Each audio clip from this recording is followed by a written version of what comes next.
Layering is one of the key techniques to create a fat sound. But how do we approach it correctly? To understand the problem that layering aims to solve, we first need to define what makes a sound fat. A fat sound is defined by four main characteristics: transients, rich timbre and texture, full stereo width, and spatial depth. Let's listen to an example of a sound that fulfills these characteristics. Transients are short, quick amplitude spikes that occur right at the start of a sound.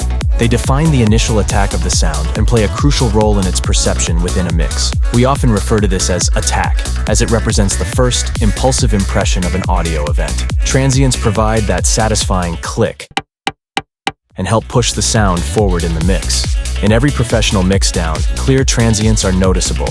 Let's remove the transients of this bass with Ableton's utility to hear the difference.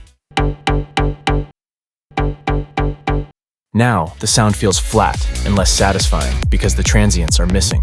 The remaining three characteristics are straightforward. The sound features a rich tone with a well-balanced frequency spectrum, except in the higher frequencies, which is typical for a deeper bass sound. It also displays a solid stereo width, visible in the stereo analyzer, and a touch of reverb adds a sense of spatial depth. Let's imagine that our current sound patch has weak transients. How can layering help here? We could add a transient layer that provides the click and restores the transients. Presets with strong transients, like those found in plugins such as Nexus, are ideal for this. In summary, layering is used to enhance the four main characteristics of a fat sound. It is crucial to assign different roles to each layer in the stack to improve the desired sound properties effectively. A typical layer stack includes a transient, main, mono, timbre, and stereo layer. Let's start with the main layer of the stack. This layer defines the fundamental character of the sound. If this layer has weak transients, or if we want to push the transients further, we can add a transient layer to compensate. To improve the timbre or texture of the sound and fill the frequency spectrum, we can add a layer with a different tone and frequency content. It is essential not to stack two similar sounds, as this will only lead to frequency conflicts and will not create a new timbre. The goal is to broaden the spectrum and make the sound more interesting. The mono layer is helpful if the stack lacks mono content. A strong mono presence can make the mix fatter overall, as stereo frequencies in the mono channel are more likely to cancel each other out.